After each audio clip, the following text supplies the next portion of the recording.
proteinuria de 24 horas o directamente la presencia de una tira reactiva positiva ya es suficiente para el diagnóstico de la enfermedad. Y la mayoría, la relación proteína-creatinina también lo considera como un buen método para llegar a ese diagnóstico. Para medir la disfunción orgánica tenemos un poco más de discrepancia. Los franceses dicen que la incorporación de los elementos de marcadores de disfunción orgánica no son efectivos, no mejoran los resultados perinatales y incrementa altísimamente los costos, que para cuando una mujer ya tiene alteración de algunos de los elementos que pueden marcar la disfunción orgánica, como son enzimas hepáticas elevadas, plaquetas bajas, etcétera, ya la mujer está tan grave o tan enferma, digamos, que ya llegamos al diagnóstico de otra forma, aún en ausencia de proteinuria. Por lo tanto, no lo incorporan, ellos siguen recomendando la hipertensión y la proteinuria para el diagnóstico. Algunos, la mayoría de las nuevas de las sociedades están incorporando, salvo en el ICD-11, la OMS no menciona marcadores de disfunción orgánica, y lo que no hay acuerdo cuáles son los puntos de corte, ¿no? Que se dupliquen, que se tripliquen, que las plaquetas bajen por debajo de tal nivel o por debajo de tal nivel. Todavía en eso no existe demasiado acuerdo en cómo diagnosticar la disfunción orgánica. Y 3 minutos, Edgardo. sí, ya termino. La mayor parte de la controversia tiene que ver con la disfunción uteroplacental. Como decíamos, hay sociedades que empezaron a incorporarlo, ¿no? Y sobre todo el factor de crecimiento placentario, PLGF, que son el que está en la fila del medio, o la relación entre el SFLT y el PLGF, que sería el factor soluble, y la relación entre ambos, que ahí no existe demasiado acuerdo de si es uno, si es otro, si pueden ser ambos, y por supuesto que las guías más antiguas no lo mencionan, y sí, nuevamente, las guías francesas lo mencionan y mencionan que también incrementa grandemente los costos sin dar resultados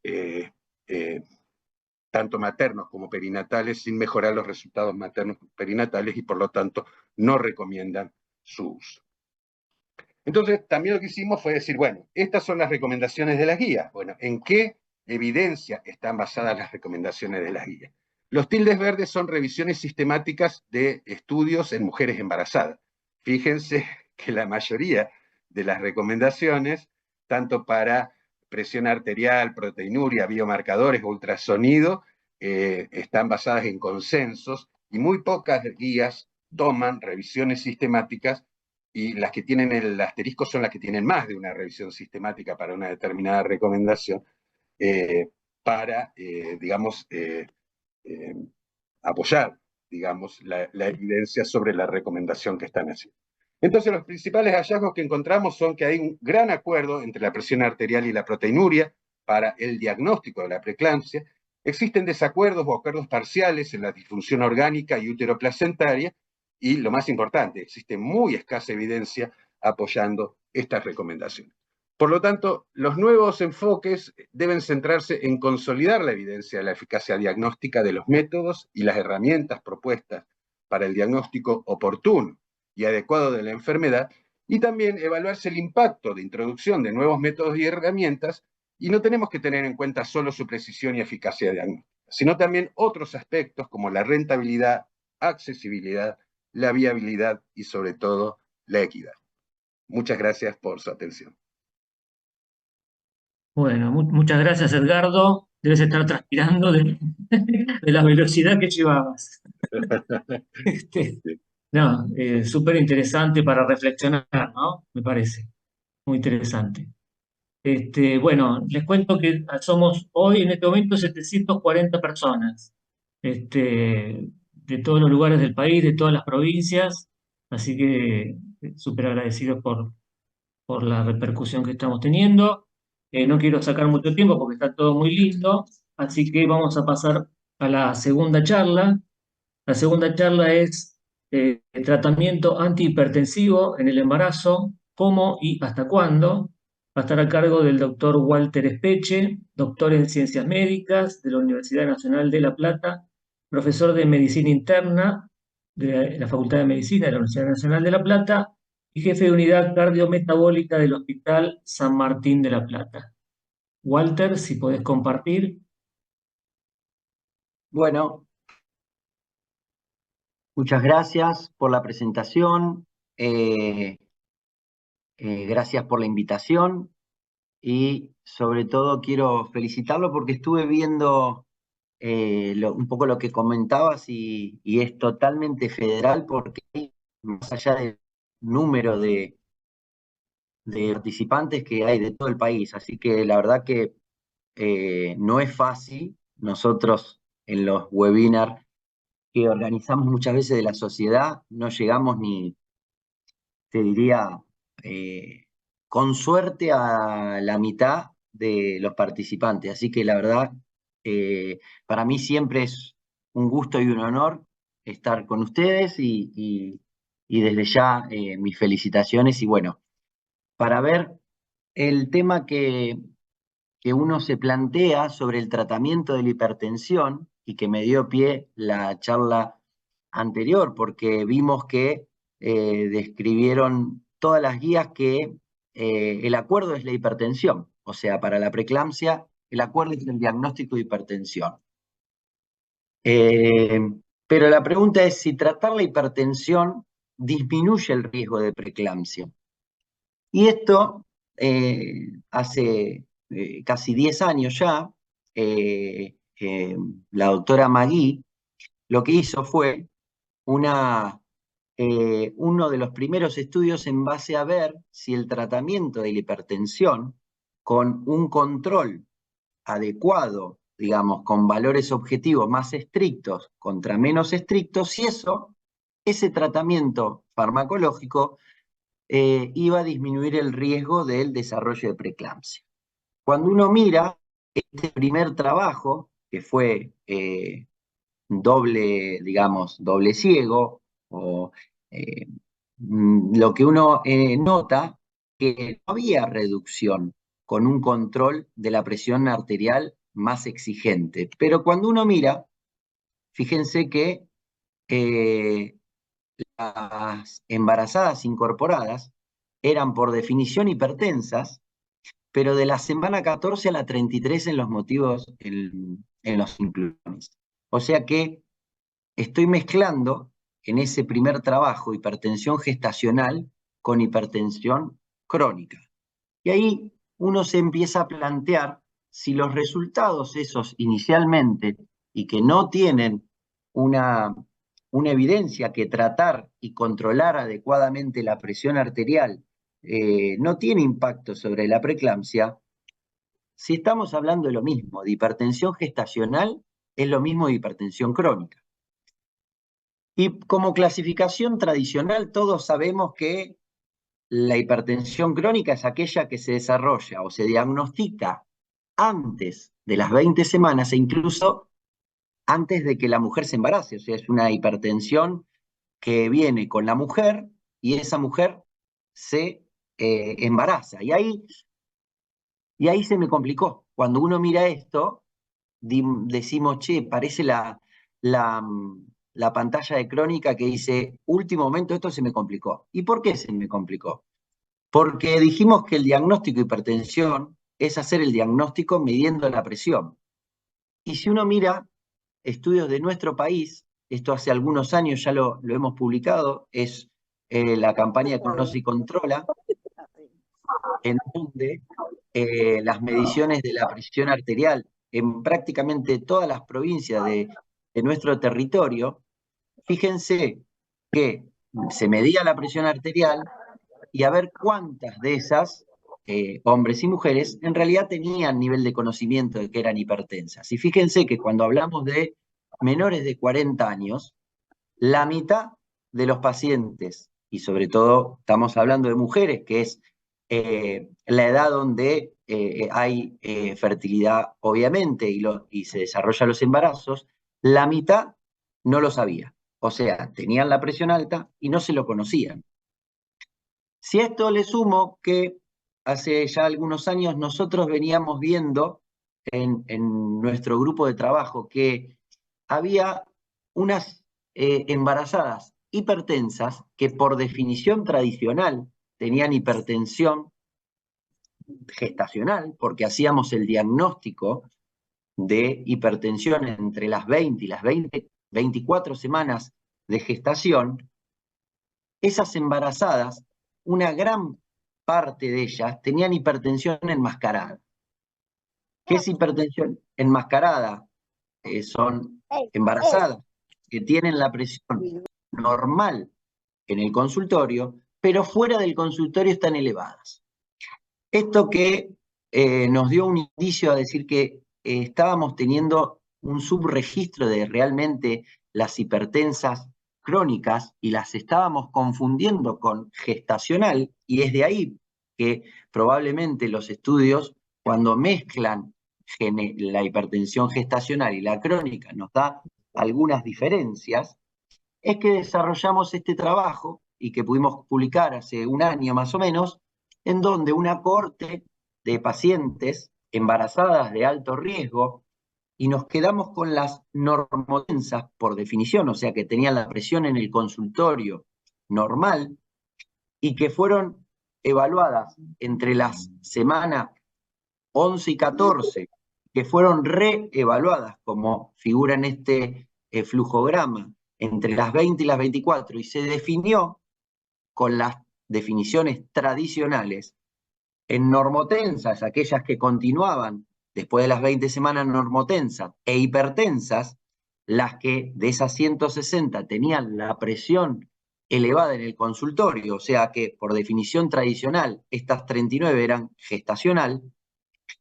Vimos qué pasaba con esa evaluación antes, que en forma protocolar nosotros le hacemos entre la semana 11 y 14, aparte de las presiones de consultorio, una evaluación por un monitoreo ambulatorio de la presión arterial, y vimos que de esas 39 que por definición tradicional tenían hipertensión gestacional, en realidad había solamente 23 que tenían hipertensión y las otras 16 eran normotensas antes de la semana 20, ¿sí? ¿Esto qué quiere decir? Esto quiere decir que nosotros, para poder nombrar las diferentes, definimos a las verdaderas gestacionales, o sea que eran normotensas en el consultorio, normotensas previa a la semana 20, también en monitoreo ambulatorio, y las llamamos verdaderas gestacionales, porque esas realmente tienen hipertensión después de las 20 semanas, y pseudogestacional, aquellas que tienen la elevación de la presión después de la semana 20, pero antes de la semana 20 ya tenían hipertensión enmascarada. O sea, eran normales en el consultorio, pero tenían la presión alta fuera del consultorio.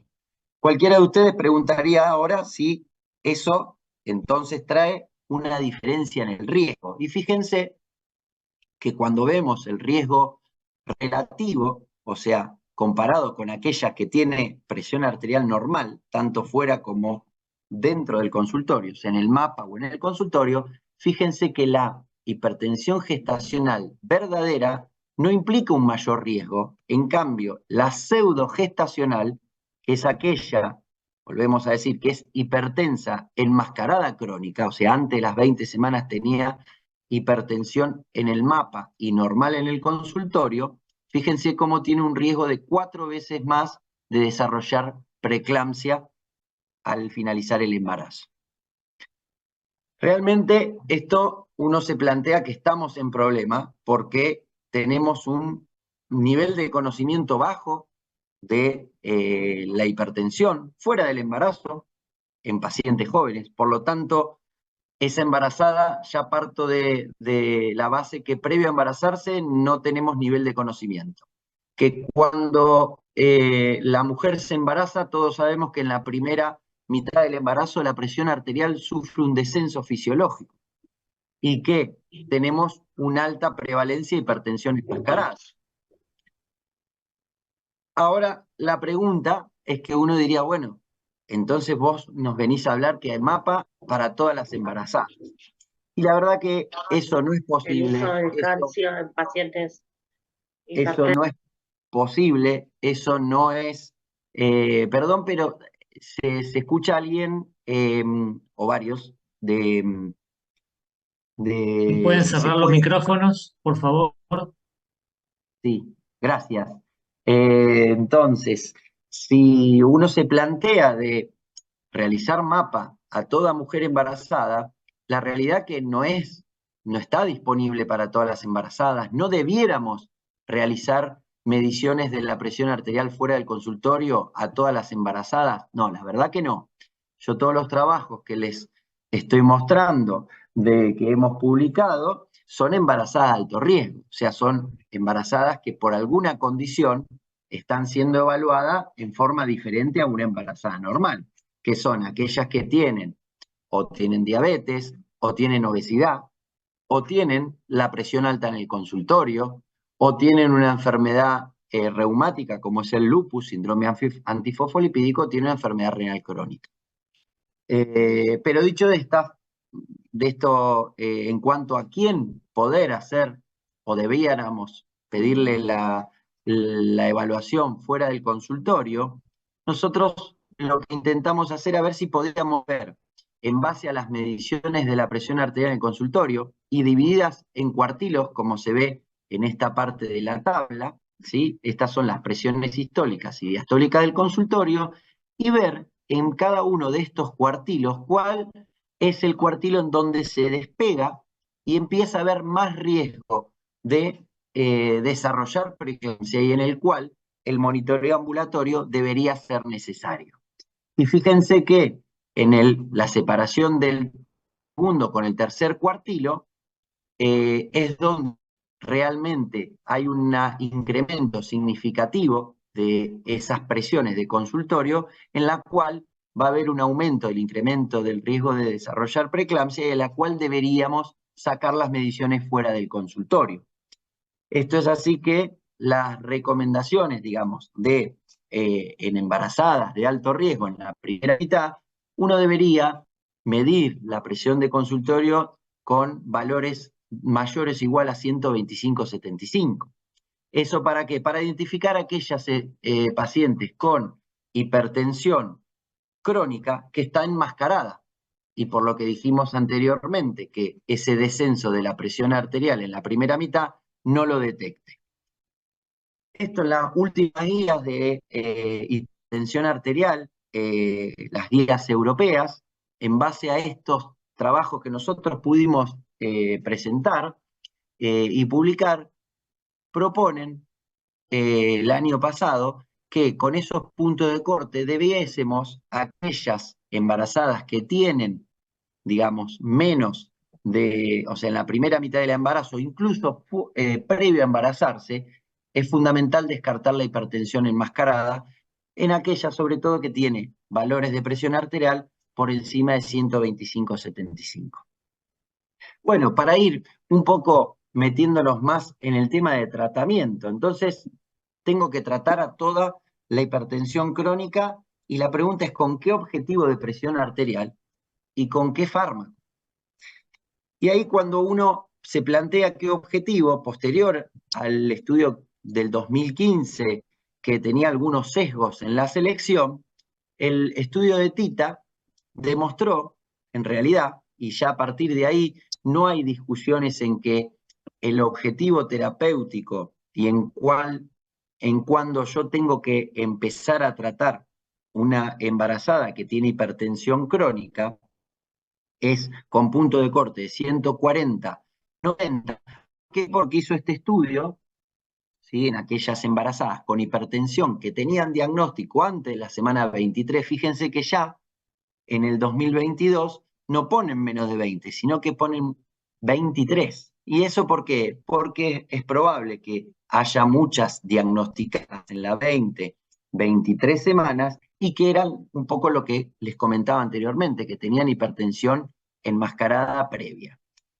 Pero vamos al estudio de Tita. ¿Qué hizo? Fue tener como objetivos el tratamiento presiones menores de 140/90 o menores de 160/105, y demostró claramente que aquellas embarazadas hipertensas antes de las 23 semanas que tienen objetivos terapéuticos menos de 140/90 en el consultorio, les va mejor que aquellas que tienen elevaciones por encima de ese punto de corte y que ambas están siendo tratadas. O sea que no hay duda que embarazadas con hipertensión crónica, el punto de corte es menos de 140/90 como objetivo terapéutico.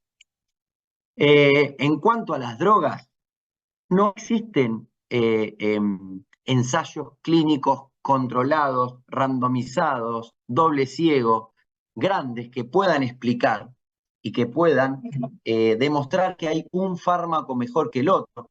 Todos atraviesan la placenta, pero sí, la evidencia hoy es que existen 3 fármacos que tienen unas recomendaciones sólidas, como es el labetalol, alfa-metildopa y nifedipina de acción prolongada.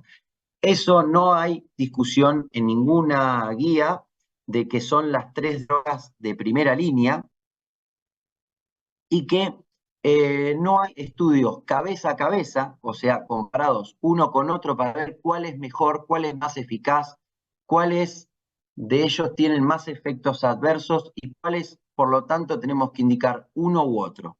¿Sí? Solamente el estudio que les mostré el CHIPS, que fue el de Maggie, en los cuales no se realizó para ver si hay uno mejor que el otro, pero no hay mejor control con uno o con otro fármaco en las hipertensas tratadas. Es así que la selección del fármaco va a quedar, depende de la severidad de la hipertensión, de la vía que yo voy a utilizar Una clase.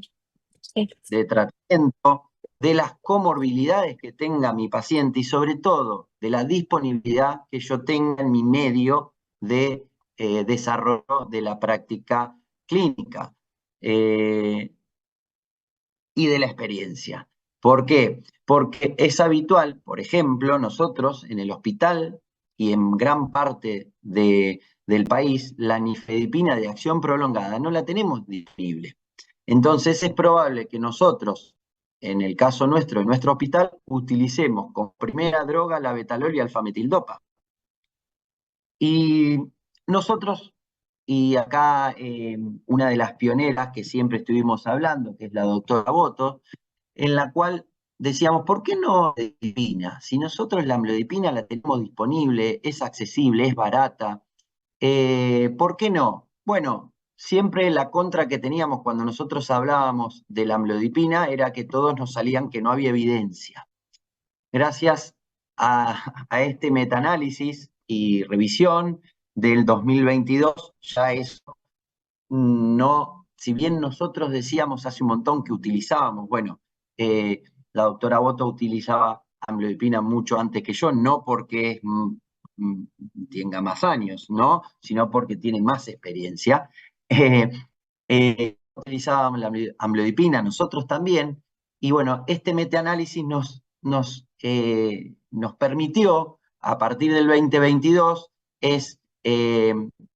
utilizar la amlodipina con libertad. ¿Por qué? Porque fue comparado, digamos, con los otros antagonistas de calcio y demostró que no es inferior en cuanto a la eficacia, no tiene mayores efectos adversos.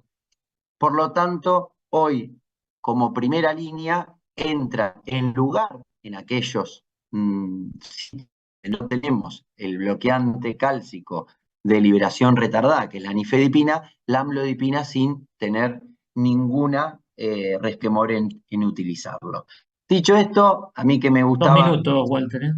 Dale, y siempre me volvía loco cómo podía ser el coyote para ganar. Digo, bueno, problema resuelto, se terminó. Pero ahí uno se plantea si esto realmente está resuelto, porque hablé yo del consultorio, pero el diagnóstico dijimos que el mapa lo involucramos un montón, y el objetivo terapéutico del mapa, bueno, hace unos años nosotros nos planteamos en aquellas hipertensas crónicas, ¿sí? que por definición ya tenían tratamiento antes de las 20 semanas o tenían un diagnóstico tanto de mapa como de consultorio antes de 20 semanas, ¿qué pasaba en el control a las 20, 30 semanas? Y fíjense que aquellas embarazadas que yo no las controlo adecuadamente como punto de corte en monitoreo ambulatorio de la presión arterial, 24 horas, menos de 140, 90, menos de 130, 80, en el monitoreo ambulatorio, aquellas que no estaban bien controladas en el consultorio, en el mapa, perdón, les iba peor. O sea, aquellas que tenían hipertensión enmascarada no controlada y aquellas que tenían no controlada, les iba peor a aquellas que realmente estaban controladas. El próximo paso es decir, durante el transcurso del embarazo, porque todo eso son un solo mapa. ¿Qué pasa cuando uno durante el embarazo tiene varias oportunidades de hacerle monitoreo ambulatorio de la presión arterial? Y un concepto nuevo que es el rango terapéutico en aquellas que tienen varios mapas, o sea, 1, 2 o 3 mapas a lo largo de la gestación. Fíjense que aquellas hipertensas crónicas, como se ve acá en el grupo 4, que tienen todos los mapas, que son 2 o 3 después de las 20 semanas, con adecuado control, menos de 130, 80 a las 24 horas, tienen menos porcentaje que desarrollar preeclampsia con respecto a aquellas que no tienen control. Y si uno mira en el consultorio, fíjense que aquellas que tienen el 100% de los mapas controlados, o sea, de los 2 o 3 mapas controlados después de las 20 semanas, obviamente van a tener la presión controlada en el consultorio. Pero por el otro lado, aquellas que tienen el rango terapéutico en el consultorio, o sea que el mapa no controlan, fíjense que en el consultorio el 30% están bien controlados, o sea que tengo una hipertensión del enmascarada. Se puede individualizar el tratamiento porque dijimos que las drogas son iguales. Bueno, esto ya es conocido por todos que digamos, en el segundo y el tercer trimestre, la presión arterial dijimos que desciende, pero aumenta el volumen minuto y disminuye la resistencia periférica, lo cual, si yo miro desde este punto de vista, yo tendría que el alfa-metildopa no debería ser la droga que fisiopatológicamente en esta parte de las hipertensas crónicas debería utilizar, porque la resistencia periférica que va a disminuir la droga, yo ya tengo una hipertensión por aumento del volumen minuto, los bloqueantes cálcicos tampoco, y los únicos que van a producir una disminución en el volumen minuto van a ser los betabloqueantes, o sea, el labetalol. Pero dijimos que todos tienen la misma eficacia, que no hay un control cabeza a cabeza, y una de las formas que uno podría dirigir el tratamiento, y esto es un consenso italiano que salió recientemente, en el cual se plantea en algunos casos seleccionados de hipertensión crónica, que yo mediante la hemodinamia no invasiva, o sea, la cardiografía por impedancia, podría dirigir el tratamiento. Como yo no tengo disponibilidad, nosotros sí, pero no es ampliamente disponible la cardiografía por impedancia, uno sí podría ver condiciones clínicas en las cuales, como ser, si yo tengo una frecuencia cardíaca por arriba de 90, probablemente la conveniencia en esas embarazadas va a ser comenzar con la betalol y alfa-metildopa, y en aquellas que tienen un comportamiento hipodinámico, que son las que tienen frecuencias cardíacas menos de 70, la droga de inicio debería ser la amlodipina. Como conclusión y para finalizar, entonces, realizar un correcto diagnóstico del fenotipo de hipertensión arterial, ya sea hipertensión gestacional, pseudogestacional, o sea, hipertensión crónica enmascarada, es fundamental. En embarazadas de alto riesgo, yo debería tener mediciones fuera del consultorio, en aquellas que tienen más de 125/75. Bajar la presión arterial por debajo de 140 en el consultorio, hoy no hay ninguna duda en la hipertensión crónica. Y los objetivos terapéuticos del mapa y el rango terapéutico, o sea, aquellas que cuanto más mapas tengo controlado, me va a ir mejor, tampoco parecería ser descuestionado. y que fármacos de primera línea dijimos que son los mismos, yo no puedo decir hay uno mejor que el otro, y que debería elegir de acuerdo a disponibilidad, experiencia, efectos adversos y en los patrones hemodinámicos, sobre todo con cardiografía por impedancia, va a quedar, digamos, seleccionado a la disponibilidad que tenga en cada centro y algún caso selectivo. Muchas gracias. Y Bueno, dejo de... gracias, Walter. Tiraste un montón de tips, les voy a pasar el teléfono tuyo a todas. Hay como un montón de preguntas con Bueno, este tema. No sé si las vamos a poder contar todas hoy. Bueno, este, vamos a seguir con las charlas. La próxima no es menos interesante, al contrario.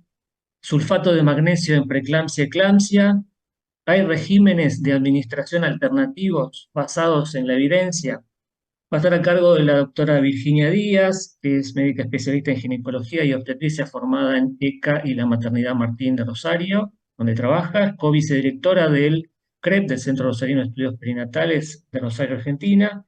Trabaja hace más de 10 años en investigaciones primarias y secundarias para reducir la y mortalidad materna, prevención y tratamiento de hemorragia postparto, sepsis, optimización de tasas de cesáreas y además forma parte de los equipos de trabajo para muchas de las recomendaciones actuales de la OMS. Virginia, ¿estás por ahí? Sí, sí, sí, acá estoy. Muchas gracias, Marcelo. Bueno, agradezco a Fasgo y a vos por invitarme a participar en este webinario. Doctor, Eh, doctor Espeche, ¿puede dejar de compartir la pantalla? Ahí está. Listo. ¿Me ven ahí? ¿Me confirman? Porque yo no veo nada. Sí, te vemos perfecto. Perfecto. Bueno. Entonces vamos a hablar sobre el sulfato de magnesio en la preeclampsia y en la eclampsia y sobre regímenes alternativos basados en la evidencia. Justo ahora siempre pasa. Ahí está.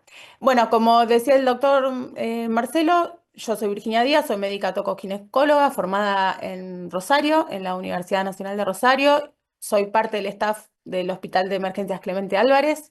Mi formación también fue en hospitales públicos de la ciudad de Rosario, en la Maternidad Martín y en el Clemente. Trabajo desde que terminé la residencia como investigadora en el Centro Rosarino de Estudios Perinatales, en donde hacemos investigación primaria, investigación clínica y además revisiones sistemáticas y formamos parte de muchas de las guías de recomendaciones de la OMS junto con Edgardo, que está acá presente. Y dentro de esta charla que voy a dar, mi conflicto de interés es que soy autora de la actualización de la revisión sobre regímenes alternativos de sulfato de magnesio para las mujeres con preeclampsia y eclampsia, publicada en el 2023 de Cochrane.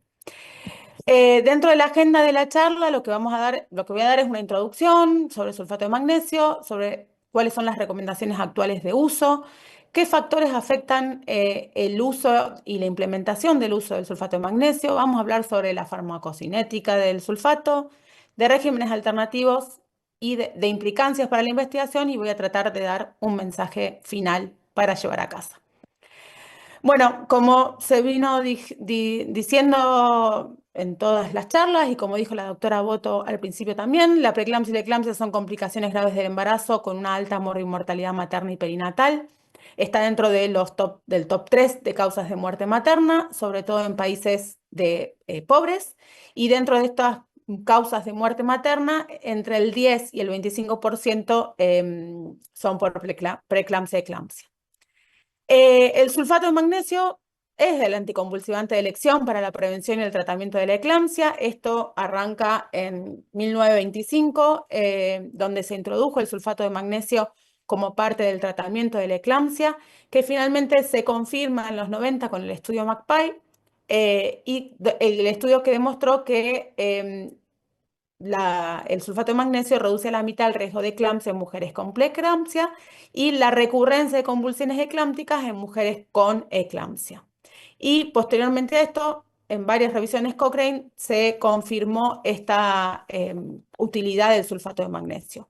Pero ¿qué pasa? A pesar de que el sulfato de magnesio es la droga de elección, no es tan utilizado y además la prevalencia de preeclampsia y eclampsia no ha cambiado tanto. Y Esta falta de utilización del sulfato de magnesio se puede ver a ciertas barreras para su utilización, ya que los regímenes que se usan del sulfato de magnesio son complejos y requieren un monitoreo continuo de las pacientes, que el sulfato de magnesio tiene efectos adversos graves y tiene una alta toxicidad, como la depresión respiratoria, la depresión del sistema nervioso central, la hipotonía, la oliguria, que requiere además tener accesible un antídoto para el sulfato de magnesio, para estas complicaciones, que en algunos lugares el costo del sulfato de magnesio es elevado e incluso algunas mujeres tienen que comprarse el sulfato de magnesio para poder recibirlo. Y también hay barreras en el acceso al sulfato de magnesio en países de ingresos medianos y bajos. Y esto pueden ser porque el suministro del sulfato de magnesio es poco fiable y los materiales necesarios para su administración, ya sean la vía, el Avocat y todo lo necesario para la administración no esté disponible, porque falta formación del personal sanitario en cómo administrar ese sulfato de magnesio y cómo controlarlo, y también existe en algunos países falta de voluntad política para cambiar los protocolos de adquisición y de autorización para el uso del sulfato de magnesio. Bueno, ¿cuáles son las recomendaciones OMS? ¿En qué mujeres hay que administrar el sulfato de magnesio? Esto sigue siendo igual desde el 2011. Las mujeres que deben usar sulfato de magnesio es las mujeres con preeclampsia severa y las mujeres con eclampsia. Y se recomiendan dos tipos de regímenes de administración. Uno que es el más intramuscular, digamos, que es el régimen de Pritchard, en donde se hace una dosis de carga, en donde se administran 4 gramos intravenosos a pasar en 5 minutos, seguidos de 10 gramos intramusculares. Estos 10 gramos intramusculares se administran 5 gramos en cada glúteo, idealmente utilizado con lidocaína en la misma jeringa. Si la convulsión recurre dentro de esos primeros 15 minutos, se aplican 2 gramos de sulfato de magnesio endovenoso a pasar en 5 minutos. Y este régimen se sigue con una dosis de mantenimiento de 5 gramos intramusculares cada 4 horas en glúteos alternos. Y esto se hace durante 24 horas luego del nacimiento del bebé o 24 horas después de la última convulsión. Y después tenemos el régimen intravenoso de Suspend, que consiste en una dosis de carga intravenosa, que idealmente se hace esto con bomba de infusión, de 4 gramos de sulfato de magnesio. Lo mismo que antes, si la convulsión recurre dentro de los primeros 15 minutos, se aplican 2 gramos de sulfato de magnesio intravenosos a pasar en 5 minutos y una dosis de mantenimiento de 1 gramo por hora durante las primeras 24 horas del nacimiento del bebé o de la última convulsión. Bueno, pero vamos a ver qué pasa en la realidad en la utilización del sulfato de magnesio. En el 2014 se publica una revisión sistemática sobre los regímenes del sulfato de magnesio administrados en países de medianos y bajos recursos. Esta revisión sistemática incluyó 26 estudios, de los cuales 10 eran estudios clínicos aleatorizados. Y llamativamente, 22 de estos 26 estudios utilizaban dosis más bajas o regímenes más cortos de sulfato de magnesio que el de Suspend o el de Pritchard. ¿Y cuál era, digamos, qué es lo que dijeron los autores de por qué se quisieron probar estos regímenes más cortos? En los estudios en los que lo decían era porque tenían miedo a la toxicidad del sulfato, porque había una inconsistencia en el suministro de la droga, por el costo-efectividad, porque había falta de recursos que se requieren para el monitoreo y del monitoreo de los pacientes, y porque había dificultad en las inyecciones intramusculares repetidas. También una cosa importante es que había un único estudio que dentro de estos 26 que evaluaba la administración comunitaria, digamos, la comunidad del sulfato de magnesio, y que comparaba la administración de una dosis de carga de sulfato de magnesio más el traslado a un servicio de mayor complejidad versus directamente el traslado a un servicio de mayor complejidad. Y lo que se vio es que la recurrencia de preeclampsia disminuía mucho cuando se daba la dosis de carga en la comunidad, ¿sí? Entonces, esto es muy importante y que implica que es necesario, apenas se diagnostica la preeclampsia severa o la eclampsia, la administración de sulfato de la dosis de carga de sulfato de magnesio. Posterior a esto, en 2017, se hizo un estudio, una encuesta transversal en 147 instituciones de 15 países. Se encuestaron a los jefes de servicio de las instituciones para que contaran cuáles eran los patrones de la práctica clínica para el uso del sulfato de magnesio.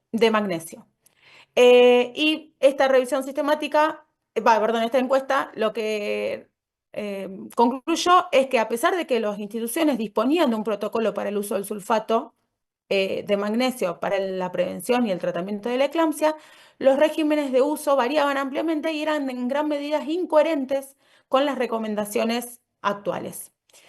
En general, alrededor de una quinta parte de los centros encuestados en la región de África, una tercera parte en los países, en las instituciones de Latinoamérica y la mitad en los países de las regiones asiáticas, utilizaban el sulfato de magnesio como estaba recomendado, o sea, el régimen de Sussman o el régimen de Pritchard.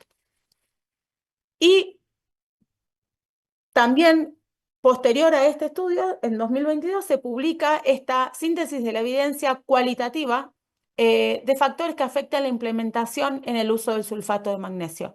Este estudio tenía como objetivo explorar las percepciones y experiencias de los trabajadores de salud, administradores y generadores de políticas de salud sobre los factores que afectaban el uso del sulfato de magnesio. Para este estudio se aplicó un enfoque de síntesis temática del análisis utilizando la teoría del cambio del comportamiento, que se llama COMBI, para identificar los factores que afectan el uso adecuado del sulfato de magnesio. Esta teoría COMBI se basa en que para que un comportamiento ocurra, una persona tiene que tener la capacidad, la oportunidad y una motivación para hacerlo. En esta revisión se incluyeron 22 estudios de países de bajos y medianos ingresos y para cada uno de los componentes del COMBI se analizaron los factores que facilitaban y obstaculizaban la capacidad física, psicológica, las oportunidades físicas y sociales y cómo la interacción entre estos ámbitos influye en la motivación para el uso del sulfato de magnesio. De este estudio se vieron factores relacionados con los proveedores, que se vio el conocimiento sobre el sulfato de magnesio, actitudes sobre la aplicación y la seguridad con el uso del sulfato, factores del sistema de salud, que era la disponibilidad del fármaco, de recursos, de la organización en la atención, y qué importancia tenían las prácticas de guías clínicas y de capacitación. De este estudio se interpreta que los resultados se alineaban con otros estudios cuantitativos que decían, por ejemplo, que había proveedores de salud que preferían, a pesar de saber que el sulfato de magnesio era mejor, preferían seguir usando diazepam porque se sentían más seguros con el uso y la administración del diazepam que con el sulfato de magnesio. Y porque además había menos disponibilidad de sulfato en algunas instituciones porque prácticamente, digamos, lo usamos nosotros. Por ahí en otras especialidades no se usa. Y que el task shifting o cambio de tareas era una solución para abordar este déficit en la aplicación del sulfato de magnesio por algunos proveedores. Entonces, la Organización Mundial de la Salud autoriza actualmente a enfermeras y a parteras a la administración del sulfato de magnesio sin indicación médica en determinadas circunstancias, como por ejemplo como dosis de carga o cuando no hay disponibilidad de algún médico para que haga la indicación. Ahora, con toda esta evidencia que dice que tenemos que buscar algún método alternativo, o sea, no un método, un régimen alternativo, porque lo que se está recomendando no se usa como corresponde, vamos a hablar sobre la farmacocinética del sulfato de magnesio. Para recordar, la farmacocinética describe cómo el cuerpo procesa un fármaco. Hablamos de absorción, que es el paso del fármaco desde el sitio de administración a la circulación sistémica. Hablamos de distribución, que es cómo se reparte ese fármaco por los diferentes tejidos y órganos. El metabolismo, que es la transformación del fármaco en otras sustancias, que son los metabolitos. Y la eliminación, que es la excreción del fármaco y sus metabolitos del cuerpo. Particularmente, la farmacocinética del sulfato de magnesio es súper compleja y varía según la vía de administración intravenosa intramuscular, la dosis en que se administra el fármaco y la velocidad de esa infusión. Y además también se puede ver modificada por características maternas como el peso y la función renal. Existe una supuesta dosis ideal, que es el nivel mínimo terapéutico para la prevención y el tratamiento de la eclampsia, que es los 2 milimoles por litro, pero que este valor no se hizo a través de estudios estándares de exposición-respuesta, sino se hizo a través de la observación clínica y de laboratorio. Entonces, en el 2016 se hizo un estudio sobre las propiedades farmacocinéticas clínicas del sulfato de magnesio en mujeres con preeclampsia y eclampsia, y se vio que la dosis de carga intravenosa de 4 a 6 gramos produce un rápido aumento de la concentración sérica que se duplica más o menos a la media hora de comenzada la inyección. Que si pensamos en la dosis, en la infusión de mantenimiento, que busca mantener los niveles terapéuticos, la infusión de 1 gramo por hora, que sería luego de la dosis de carga de 4 gramos, que sería la de Suspend, se asoció a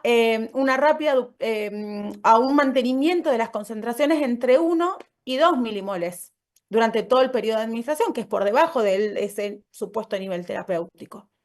La administración de 2 gramos por hora aumentó las posibilidades de alcanzar entre 2 y 3 milimoles por litro, pero con mayor riesgo de eventos adversos. Y el que tuvo mayor riesgo de eventos adversos y toxicidad es la administración de 2 gramos en bolo intermitente. Esos picos, se vieron picos en la concentración que después caen rápidamente. Con respecto al régimen de Pritchard, el régimen de Pritchard, que es, si se acuerdan, el intramuscular, alcanza concentraciones dentro del rango terapéutico tradicionalmente aceptado, entre 2 y 3,5 milimoles por litro, pero tiene mayores fluctuaciones porque, bueno, sabemos que se aplica durante cada 4 horas intramuscular. En comparación con el mantenimiento intravenoso continuo. El volumen de distribución es variante, pero el clearance fue similar en todas las poblaciones. Entonces, de este estudio, aparentemente lo que aparece es que puede existir un efecto protector con niveles séricos menores a 2 milimoles por litro, por lo que no parecería ser necesario aumentar la dosis para llegar a los niveles supuestamente terapéuticos, que por otro lado aumentan las posibilidades de toxicidad sin tener una mejor respuesta en la cantidad de convulsiones. Tanto el régimen de Pritchard como el régimen de Suspend, a pesar de tener algunas diferencias en estos niveles séricos de sulfato de magnesio, tienen una comparable eficacia clínica. Y lo que sí es importante destacar que el bolo intravenoso de 2 gramos no produce un cambio. Perdón. Anda, bañate porque te saco todo. Yo soy buena, te acompañé al cumpleaños. Por favor, al quien está hablando, si puede cortar el micrófono, gracias. Bueno, entonces decía que la dosis de bolo intravenoso de 2 gramos no produce un aumento sostenido de la concentración de sulfato de magnesio y que es mejor evitarla. Entonces, a partir de todo esto, vamos a hablar de la revisión sistemática Cochrane. Esta revisión sistemática, la primera publicación es en 2010 por la doctora Dooley e incluía 4 estudios clínicos aleatorizados. En el 2019 se comenzó a hacer la actualización de esta revisión, que como verán se publicó en 2023, llevó un montón de tiempo. Tenemos que pensar que del 2010 al 2019, casi 10 años después, la metodología de las revisiones Cochrane había cambiado un montón, entonces prácticamente hubo que hacerla de nuevo. Lo que se hizo fue buscar estudios clínicos aleatorizados que comparaban diferentes regímenes de administración de sulfato de magnesio. Se buscaron diferentes dosis, diferentes vías de administración, como la intravenosa, la intramuscular, diferentes duraciones del tratamiento. Se evaluaron un montón de resultados maternos y perinatales, y esos resultados maternos y perinatales se analizaron viendo la calidad de la evidencia a través del método GRADE. En el estudio, en la revisión sistemática, se incluyeron finalmente 16 estudios clínicos aleatorizados que incluían 3.020 mujeres. Pero los resultados no fueron muy alentadores, ya que para la prevención de la eclampsia no hubo ninguna comparación que mostrara una evidencia buena, ¿sí? Toda la evidencia era incierta y no había prácticamente diferencias en los resultados, pero porque la evidencia no era buena. Algo muy parecido pasó con el tratamiento de la eclampsia. Los resultados fueron poco concluyentes para todos los regímenes comparados. Y como conclusión de esta revisión sistemática es que la evidencia sobre los regímenes alternativos del sulfato de magnesio es limitada y de baja certeza. No hay evidencia convincente para recomendar un régimen particular sobre otro y se necesitan más estudios clínicos aleatorizados bien diseñados para evaluar la eficacia y seguridad de regímenes alternativos y su impacto en resultados maternos y perinatales. Además de esta revisión Cochrane sobre estudios clínicos aleatorizados, hay otra revisión Cochrane, perdón, que es no Cochrane, sobre estudios no randomizados, que buscaba también regímenes alternativos para la prevención y el tratamiento de la eclampsia. Y digamos, esta revisión de estudios no randomizados, la conclusión es que tuvo es que a pesar de que existen variaciones en los regímenes utilizados para la prevención y el tratamiento de la eclampsia, había muy pocos estudios incluidos, solamente 5, y dentro de estos 5 estudios la calidad de los estudios no era muy buena, faltaban datos sobre muchos resultados maternos y perinatales importantes, y también concluyó lo mismo que la otra, que se necesitaban investigaciones de mejor calidad para saber si un régimen simplificado podría ser seguro. De todos los estudios, de estos 5 estudios no randomizados, todos evaluaban o duraciones más cortas o dosis más bajas de sulfato de magnesio, y da la casualidad que los 5 estudios estaban comparado con Pritchard, que es la vía intravenosa más intramuscular. Entonces, luego de evaluar toda esta evidencia, y a partir de toda esta evidencia que estoy mostrando acá, la Organización Mundial de la Salud planificó un protocolo de un estudio de fase 3, multicéntrico, aleatorizado, de no inferioridad en mujeres con preeclampsia, en donde se evalúa un régimen simplificado, que son 2 dosis de 10 gramos de sulfato de magnesio administradas por vía intramuscular con 2 horas de diferencia. Esto permite que se le haga una dosis de carga y la mujer pueda ser trasladada a un servicio de mayor complejidad. Y se compara con el régimen de Pritchard o el régimen de Sussman. Esta dosis de 10 gramos de sulfato de magnesio intramuscular no es que fue al azar, sino que se hizo a través de un estudio de modelos de exposición-respuesta y un estudio de simulación que predice que este modelo, esta dosis, este régimen puede ser el mejor en comparación con Pritchard y Sussman. El resultado primario de este estudio es la ocurrencia de convulsiones eclámpticas. Se está realizando en 7 países, empezó en 2022. Los países son todos, lamentablemente, no en Latinoamérica. Se hacen en 2 Egipto. minutitos, Virginia. Sí, ya termino. En Egipto, India, Kenia, Malawi, Nigeria, Sudáfrica y Uganda. Se van a incluir 12.000 mujeres y, como les decía, comenzó en 2022 y va a finalizar para el 2026, así que vamos a tener que esperar un poquito para tener esta respuesta. Pero fíjense que la revisión sistemática incluía 16 estudios con 3.000 mujeres, y para poder responder si un régimen que es este simplificado versus Pritchard o Sussman, este estudio va a incluir 12.000 mujeres. O sea, fíjense lo lejos que estábamos de poder responder con 3.000 mujeres en 16 estudios diferentes. Los mensajes para llevar a casa son que el sulfato de magnesio sigue siendo el fármaco de elección para la prevención y el tratamiento de la eclampsia, que la investigación de regímenes alternativos es importante para mejorar la accesibilidad, la seguridad y la tolerabilidad del tratamiento, y que los que generan políticas de salud, los responsables en las instituciones y los trabajadores de salud debemos asegurar la correcta administración del sulfato de magnesio en mujeres con preeclampsia severa y eclampsia. Muchísimas gracias. Bueno, muchas gracias, Virginia. Excelente la charla. Bueno, seguimos siendo más de 700, lo cual no está mal. Y bueno, para no quedar mal, hay gente de Guatemala, de Chile, de Uruguay, Suiza por ahí, además de todas las provincias. Así que buenísimo. Venezuela también. Eh, está bueno que estemos en Latinoamérica también. Bueno, y vamos a pasar a la última charla de hoy. El tema es prevención de la preeclampsia a nivel nacional, cómo lograr la mejor ingesta de calcio en la población argentina. Va a estar a cargo del doctor José Belizán, que es médico obstetra, investigador, superior del CONICET y profesor honorario de la Facultad de Medicina de Rosario. José, ¿estás por ahí?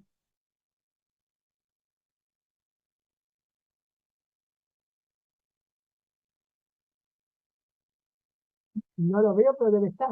Ahí está. ¿Me escuchan ahora? Ahora sí te escuchamos. No me podía desmutear. Bueno, primero muchas gracias por la invitación. Un gustazo estar con todos ustedes, tanta gente. Excelente las presentaciones previas.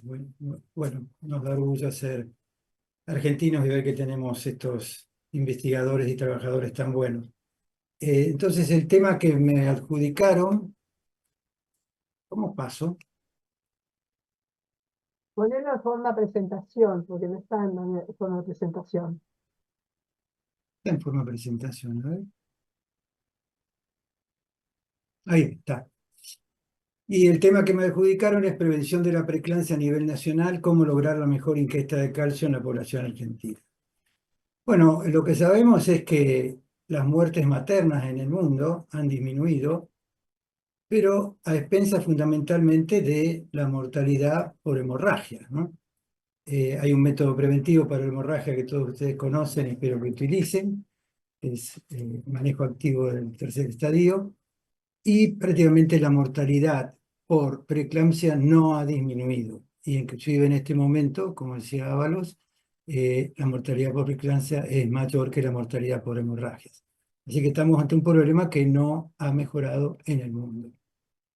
Y pensando un poco en la Argentina, algunas cifras de la Argentina, habría, tomando algunos datos de 2018, 46 muertes por eclampsia en el país, una por semana, 830 muertes perinatales por trastorno de preeclampsia, trastorno de hipertensión de embarazo, 2 a 3 por día, 27.000 preeclámpticos José, por día. Sí, perdóname, sí. porque estamos viendo la presentación de tu pantalla y no la presentación del Power, me parece.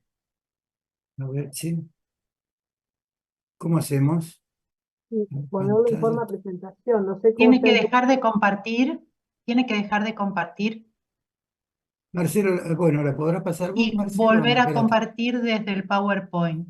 A ver, dejar de compartir. Ahora. Y ahora me voy a... Ahora va a compartir de nuevo desde el PowerPoint. PowerPoint. Te van a aparecer varias pantallitas. ¿Y ahora? Ahí Ahora está, sí. perfecto. Ahora ¿Sí? sí. Bueno, perdonen. bravo. Bueno, tenemos casi Gracias. 75, no, por favor, preeclampsias por día en la Argentina que llevan a internaciones y tenemos entre 12.000 y 18.000 internaciones neonatales en cuidado intensivo. Así que es un problema para nuestro país, gran problema. Ahora, ¿cómo pasa? Ahí está. Bueno, ustedes saben y ya presentaron las recomendaciones de la Organización Mundial de la Salud, que en el 2011 se hizo la primera y después hubo varias alternativas. Y la recomendación de la Organización Mundial de la Salud, ustedes saben, Ábalos conoce muy bien lo que es llegar a una recomendación, todo lo que hay que ver, todas las críticas, autocríticas, etcétera, etcétera. Entonces, cuando se llega a una recomendación, podemos decir que está muy bien fundamentada, ¿no? Y esta recomendación de la OMS dice que en zonas donde el consumo del calcio es bajo, se recomienda administrar suplementos de este mineral en dosis de 1,5 a 2 gramos de calcio elemental por día para la prevención de la preeclampsia en todas las mujeres, pero especialmente a las que tienen riesgo elevado. Y esta recomendación es sólida, fuerte. En inglés decía strong recommendation. Y bueno, ¿qué sabemos de la prevención de la preeclampsia? La última revisión Cochrane, que incluye 27 estudios en 18.000 mujeres, demuestra que el administrar calcio durante el embarazo, suplementar con calcio, reduce la preeclampsia en un 55%, y esto fluctúa entre 31 y 65. Pero el autor de esta revisión, el doctor Joseph Meyer, separó a las mujeres en base a la ingesta basal de calcio. Y aquellas que tienen una ingesta basal de calcio tienen un mayor efecto de la suplementación con calcio, una reducción del 64%, ¿no? Además de esto, hicimos un estudio que se hizo también acá en la Argentina, en mujeres que recibieron calcio preconcepcional y después durante la concepción. Aquellas que recibieron calcio preconcepcional mostraban una reducción adicional de la preeclampsia del 34%. Quiere decir que se reduce la preeclampsia con el calcio durante el embarazo, pero aumenta aún más con el calcio preconcepcional. Bueno, otra cosa interesante que los estudios y en la revisión Cochrane se vio que se reduce el pretérmino. El pretérmino es un problema serio, mundial, que no se puede reducir, en realidad es bastante estable en el mundo, y la reducción del pretérmino con la suplementación con calcio es llamativa, 24% es importante. Ahora, también la suplementación con calcio produjo una reducción del 20% en la prevención de mortalidad materna o mortalidad severa. Y hubo una muerte materna en el grupo calcio versus 6 en el grupo placebo. Entonces estamos ante un tratamiento. Ahora les quiero introducir, vieron la dosis que dije anteriormente que recomienda la OMS, es 1,5 a 2 gramos, pero hubo un estudio muy interesante de no inferioridad que aleatorizó a 11.000 mujeres en Tanzania y 11.000 mujeres en la India para comparar 500 miligramos a 1,5 gramos o 1.500 miligramos de calcio. En estos dos ensayos, la administración de suplemento de calcio en dosis bajas no fue inferior a la administración de calcio con dosis altas con respecto al riesgo de preeclampsia. Quiere decir que este estudio es bastante concluyente que con dosis de 500 miligramos vamos a tener efectos similares. Esto es realmente muy importante porque es muy distinto dar 500 miligramos que dar 1,5 gramos, que ya con un solo comprimido se puede lograr. Y además, por lo que vamos a ver después, por la posibilidad de fortificar los alimentos, ¿no? Bueno, ¿qué pasa en la Argentina, no? En la Argentina hay estudios que muestran que realmente la mujer argentina tiene una baja ingesta de calcio. La mujer antes y durante el embarazo, bueno, la población en general, debe ingerir 1 gramo de calcio por día. Y en la encuesta de la ENIS de 2004 a 2025, la encuesta nacional de nutrición y salud, vieron que el promedio de ingesta va de 470 miligramos a 490 miligramos en personas gestantes, es decir, la mitad de lo que se debe consumir. Y después hubo otra encuesta, la más reciente de la ENIS, no reporta enfermedades en gestantes, pero en mujeres de edad fértil es de 540. Es decir, de nuevo, la mitad de lo que deberíamos ingerir, ¿no?, las mujeres argentinas. Hicimos una encuesta en Buenos Aires en 2012 en un hospital, una maternidad escuela de la Argentina, y ahí tuvieron un promedio de 705 miligramos de calcio por día, y ninguna mujer recibía un suplemento de calcio. Así que la suplementación con calcio no se usaba en esta maternidad en el 2012. Y en Rosario vimos, voy a mostrar datos del sector público de la Municipalidad de Rosario, ¿no?, que más o menos tiene un número de nacimientos de 5.000 por año. Y estos son algunos centros, y vemos que en el 2023, en todos estos centros, solamente el 3% de las mujeres embarazadas, mujeres en edad reproductiva, perdón, recibían calcio. 3%, es decir, ninguna, ¿no? Ninguna recibía calcio en el 2023 como suplemento durante el embarazo. Entonces, si estamos, la Municipalidad de Rosario, ante esto, decidió hacer comprimidos de calcio de 250 miligramos y repartirlos en todas las maternidades públicas de Rosario, ¿sí? Entonces, antes de comenzar, era muy baja. Cuando se comienza a dar calcio en las maternidades, empieza a subir y de prácticamente cero aumenta al 35% de las mujeres recibiendo calcio durante el embarazo en las maternidades públicas de Rosario, con el solo hecho de que haya acceso gratis a todas las mujeres de los comprimidos de calcio. Esto tenemos cifras hasta enero del 2025, ahora se está procesando hasta ahora. Está bien, pero no tanto, es decir, uno esperaría que no solamente una de cada tres, sino, bueno, más de la mitad o todas pudieran recibirlo. Pero es una intervención que se está utilizando en la Universidad de Rosario.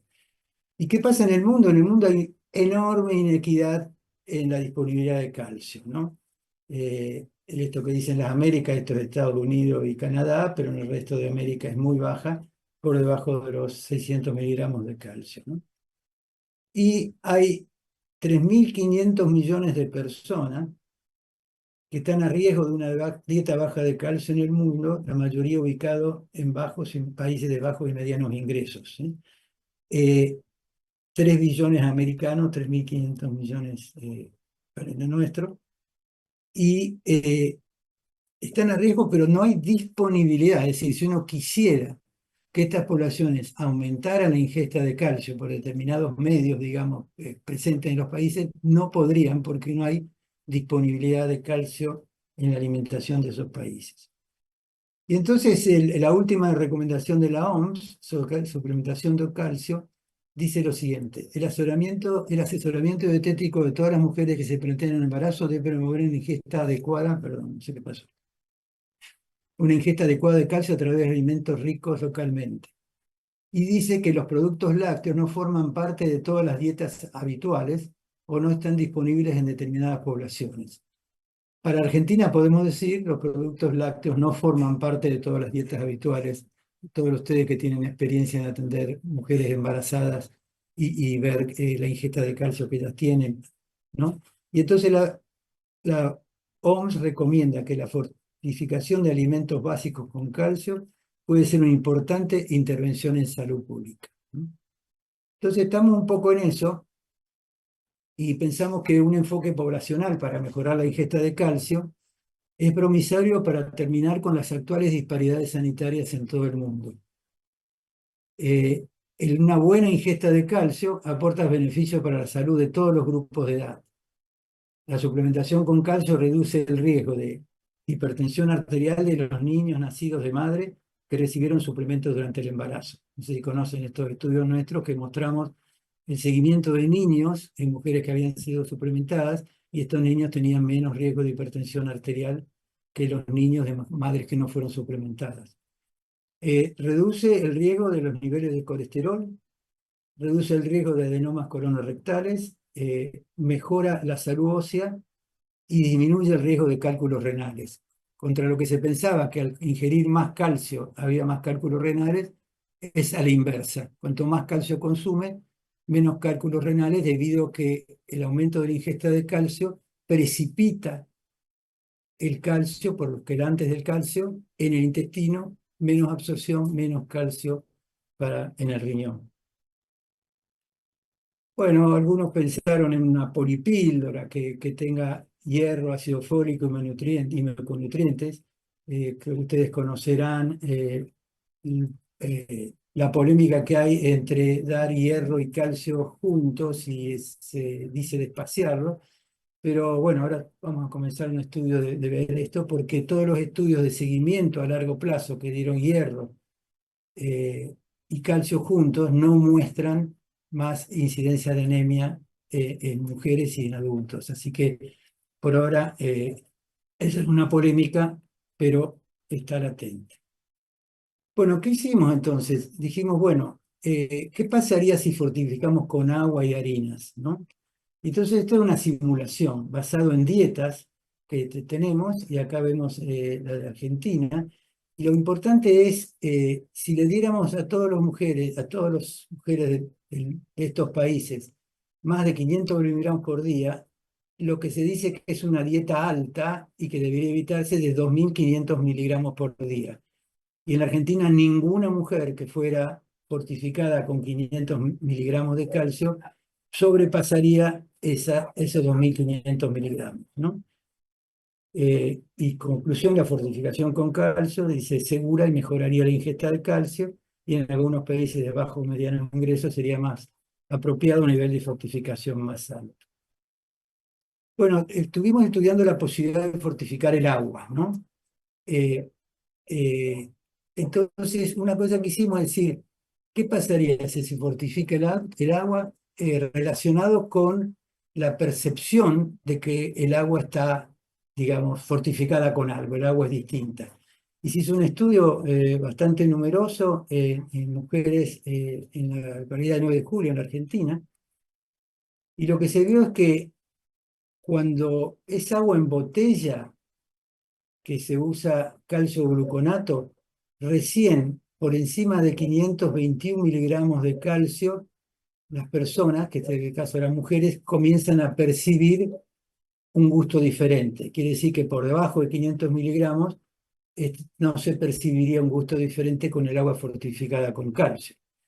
Ahora, cuando es el agua de canilla es diferente, porque se debe usar, calcio, cloruro de calcio, y el umbral es más bajo, es de 166 miligramos de calcio, por encima de eso se percibe.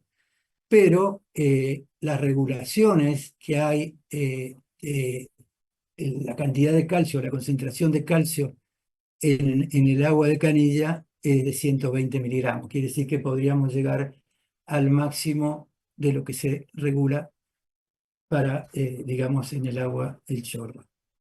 Bueno, el agua es de consumo universal, sin embargo, la mayoría de las aguas potables tienen una baja concentración de calcio. Estamos trabajando con ingenieros de la Universidad de La Plata a ver si se puede poner un dispositivo en las canillas de la cocina para agregar calcio, y lo que colocan es un intervalo. En el coso C se colocan zeolitas o calcitas y el agua saldría de la canilla de la cocina enriquecida en calcio. Lamentablemente los estudios de esto no los podemos seguir por el problema de subvención a la investigación en la Argentina. Estaba bastante avanzado, pero todavía este estudio estaría interrumpido. Sería otra manera de aumentar la ingesta de calcio a nivel de la población en la canilla de la casa, ¿no? Bueno, hablando de fortificación, ¿no? Supongamos que digamos, la harina, la fortificación de la harina es una práctica habitual. Varios países tienen regulada la fortificación de harina. 85 de harina, 17 países de maíz y 15% de harina de trigo, perdón, de trigo y de maíz, ¿no? Nosotros sabemos bien que los tetras que la harina es fortificada con ácido fólico, por ejemplo. Entonces, hay fortificación de harina en nuestro país que se hace, que la fortificación de harina es bien conocida por los molineros, ¿no? Hacen una premezcla y está bien.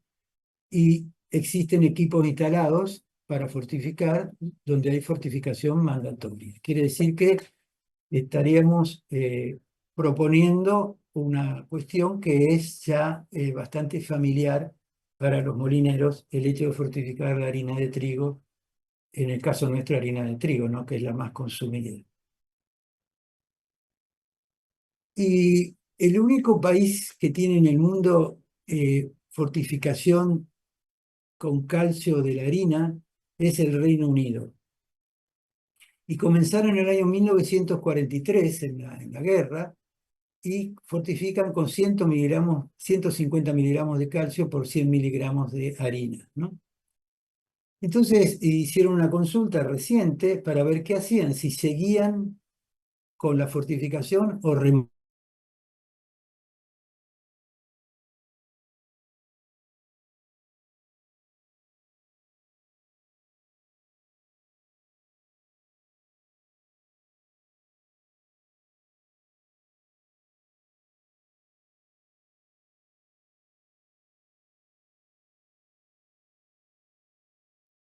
José, ¿escuchás? Hola, me parece que se frizó, ¿no? Sí, se cortó. Sí, como que quedó frisada la presentación, ¿no? Le voy a mandar un mensajito. Mandale, claro, un mensaje por WhatsApp. Ah, me dice que se le cortó la luz. Ah, Pobre. Bueno, estamos en la Argentina. ¿qué pasa? Bueno, Es había la presentado, virtualidad que puede no funcionar. se supone que igualmente había presentado bastante ya, así que no, Sí, por supongo que supuesto. le faltaría poquito, le faltaría poquito. Sí, una lástima. Sí, estaba interesante la anécdota de Calcio. No, no te preocupes, José. Te mando un abrazo. Ahora te Claro. contestamos cuando terminamos. Si quiere que Pobre. ponga la conclusión por el... Ah, no, pero tampoco puede, porque si no yo decía por el WhatsApp, podía poner cuál es su conclusión final. Voy a ver si me manda algo mientras tanto. Me dijo que le faltaban 2 diapositivas. Eventualmente ahora escucho yo. Mientras tanto, si quieren, les comento, más o menos estamos todavía en 600 y podemos pasar por el poquito tiempo que nos queda. Yo acá más o menos distribuí una pregunta para cada uno de los disertantes, si les parece, como para ir finalizando. Bueno, traté de resumirla, ¿eh? Edgardo, esta primera es para vos. No sé si estás por ahí. Sí. Estoy aquí. Dice, es larga, pensando en la fisiopatología de la preeclampsia, su origen placentario y el daño endotelial sistémico, ¿cuáles serían los argumentos, entiendo por todo lo que comentaste, para no considerar que el daño de órgano blanco no puede estar en la definición o en el diagnóstico de preeclampsia? Bueno, gracias. Esa es una pregunta muy interesante de mi querida amiga, colega de Santa Fe, Mónica Espinosa. Bueno, el asunto, tenemos que diferenciar lo que es diagnóstico o lo que son criterios pronósticos, ¿no? Es lo mismo que el ácido úrico. El ácido úrico nos sirve para diagnosticar una preeclampsia, pero la hiperuricemia me puede dar una evaluación de cómo está funcionando ese riñón o cómo la enfermedad está afectando a ese riñón.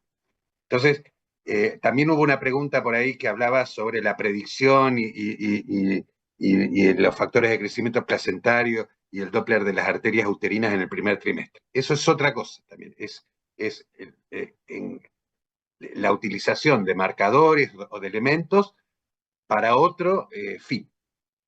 Evaluar un pronóstico para poder dar la aspirina a partir de las 12 semanas, etcétera, y reducir el riesgo que desarrolle la enfermedad. Desarrollar la enfermedad es cómo lo diagnosticamos, ¿no? Entonces, utilizar estos elementos para diagnóstico y no para evaluar cuál sería el pronóstico de la enfermedad o las posibles complicaciones que realice y lo demás. Por eso los franceses son tan enfáticos, luego de que las sociedades más importantes, NICE, Royal College, la Sociedad de Canadá, incorporaran estos biomarcadores, ellos dijeron, no, nosotros no lo vamos a incorporar para el diagnóstico. Una cosa es después que nosotros podamos estratificar el grado de gravedad de la enfermedad, pero para el diagnóstico nosotros no podemos desviar los pocos recursos que tenemos en la salud pública francesa para incorporar estos elementos en todos los hospitales. Vamos a seguir manejándonos como nos manejamos y vamos a utilizar estos elementos para hacer otro tipo de evaluación. A diferencia de lo que hacen los ingleses, que sí, en ausencia, porque siempre estamos hablando de la inclusión de estos elementos cuando todavía la mujer no desarrolló proteinuria, solamente es hipertensa. Los ingleses dicen que estos biomarcadores estarían adelantándose unas 24 horas o 48 horas al diagnóstico, que es el tiempo que tarda en hacerse la proteinuria de 24 horas. Entonces, ese tiempo se gana, y ganando ese tiempo yo puedo tomar conducta que, tomando conducta esas horas antes, fíjense, 24 a 48 horas, puedo tener impacto en los resultados perinatales. Eso los franceses no lo ven y por eso no lo recomiendan todavía. y por eso esta es una de las discusiones que están en boga y que es lo que queremos estudiar y queremos, digamos, por lo menos evaluar evidencia definitiva para hacer una recomendación, porque siempre la plata que uno utiliza en algo, se la está sacando a otro, ¿no? Entonces, si yo le voy a pagar a los bioquímicos para que me hagan a lo mejor ya no tengo más plata para comprar el calcio. O sea, el asunto es cómo distribuimos los recursos. Por eso también un poco apoyando lo que decía José, ante los recursos limitados debemos buscar cuáles son las intervenciones que son más efectivas. Marisa, entonces no existe una razón para no evaluarlo. Lo vamos a seguir evaluando, pero lo vamos a seguir evaluando para categorizar, digamos, el grado de enfermedad que tiene esa mujer. Ya no se habla más de preeclampsia leve o preeclampsia grave, se habla preeclampsia con elementos graves agregados, y un poco así determinar cuál es la estrategia terapéutica, derivación al tercer nivel y lo demás. Pero la controversia es si utilizar eso para el diagnóstico de la preeclampsia. No sé si fui claro, sino luego de que respondan los otros compañeros podemos seguir discutiendo. Gracias.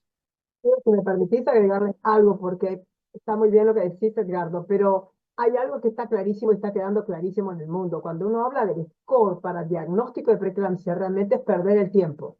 Porque hacer un score de 40, si lo tengo en 39 o si lo tengo en 42, hay que volverlo a repetir a los 15 días, porque predice a 15 días, lo cual es un absurdo estar siguiendo en un gasto enorme, y ahí los franceses, que realmente los felicito porque ellos hacen eso, y están ahora colocando uno de que es el FLIT, lo están colocando en el grupo de la Fetal Medicine Foundation, lo están colocando dentro de uno de los elementos que se usaría en el estudio de la semana 11-14, pero solamente la presencia del antiangiogénico, no el score. O sea, el score, como bien dijiste, hay que tomarlo hoy para todos nosotros, porque esto está clarísimo, cuando tengo que definir la severidad de la preeclampsia y tengo que definir sí o no si voy a terminar un embarazo. Eso ahí tiene un gran valor, porque cuando uno tiene esa duda, si sigo adelante para que madure un poquito mejor el feto, a lo mejor me quedo sin madre o sin feto. Y ahí sí, el score es muy valioso. Gracias, Liliana, porque exactamente ampliaste lo que quise decir y lo redondeaste de una forma mucho más elegante. Gracias, estoy totalmente de acuerdo. Perfecto, perfecto. Muchas gracias. Bueno, paso a una pregunta para Walter. Voy a tratar de traducirlas porque no están a veces bien formuladas. Y se refiere al uso de la amlodipina, que lo mencionaron. ¿En qué pacientes, digamos, teniendo el labetalol, teniendo alfametildopa, uno pensaría en que su uso sería mejor que alguno de los otros dos? No sé si se entendió la pregunta, Walter. Sí, lo importante es que la amlodipina empieza a ser una droga de elección, cosa que hasta hace mucho tiempo en cuanto a evidencia, ¿sí? Evidencia, como yo decía en la charla, evidencia que nos respalde la experiencia, y yo la citaba a Liliana porque siempre fue un motivo de que hablábamos con Lili de la amlodipina, que la amlodipina teníamos que hacer un trabajo, bueno, 2022 se publicó el metaanálisis, pero eso fue digamos, un antes y después. Después de eso hay un montón de publicaciones que a partir de ahí, digamos, en todo el mundo se empezó a utilizar con mucha más frecuencia. O sea que, primero, la seguridad de que podemos utilizar amlodipina. Es droga de primera línea al homologarlo a la nitrendipina de acción retardada, de liberación prolongada, la podemos utilizar en cualquier momento del embarazo. No solamente la amlodipina se puede utilizar en el primer trimestre, se puede utilizar en la finalización e incluso en el puerperio. O sea que es una droga de primera línea. ¿Cuándo la voy a utilizar? Y nosotros en nuestro hospital es de primera línea y es una de las primeras drogas que utilizamos, ¿pero por qué? Porque tenemos amlodipina y no tenemos labetalol. Entonces, o muchas veces no tenemos levotalol, entonces va a ser, como yo les dije, de la elección del fármaco en cuanto a disponibilidad. Si tiene un lugar más que otro, bueno, probablemente en aquellos individuos donde la frecuencia cardíaca esté por debajo de 70, la amlodipina va a ser una droga que no va a alterar la frecuencia cardíaca, entonces la puedo utilizar en embarazadas que tengan frecuencia cardíaca menos de 70, menos de 80, probablemente le saque una ventaja al labetalol, que puede dar una disminución de la frecuencia cardíaca. Después la amlodipina, alfametildopa y labetalol, la que tengamos disponible y tengamos experiencia y podamos utilizar en los casos de no severidad, ¿no? Estamos hablando de que no tenga que utilizar una vía endovenosa. Después, ¿hay alguna evidencia que el labetalol baja más rápido la presión arterial que el alfametildopa? Sí, pero esa evidencia, digamos, no es un punto duro. Y que la amlodipina baja más rápido la presión arterial que la alfametildopa, también, pero no son suficientes como para recomendar una por sobre otra. Ujú. También hago un pequeñito agregado allí, Walter, porque bueno, estas son las discusiones en la Sociedad Argentina de Hipertensión, ¿no? Que siempre donde los dos pertenecemos y hablamos de estos temas. Pero lo más importante, y quizás lo que vos dijiste, Walter, al final de tu presentación, que hay que avanzar hacia el tratamiento adecuado al estado hemodinámico de la mujer, porque ahí está el punto, y bueno, ahora un aporte más para FASGO, yo estoy a cargo ahora de coordinar el consenso de hipertensión arterial, y ahí va a aparecer la evaluación hemodinámica de la mujer. No son iguales todas las embarazadas, y acorde a esa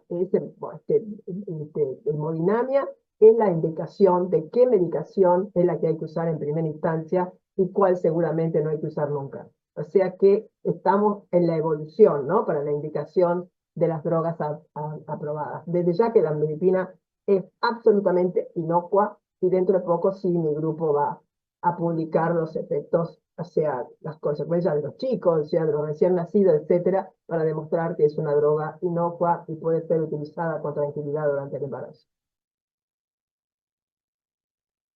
Perfecto. Bueno, y voy con una última pregunta, que esta se la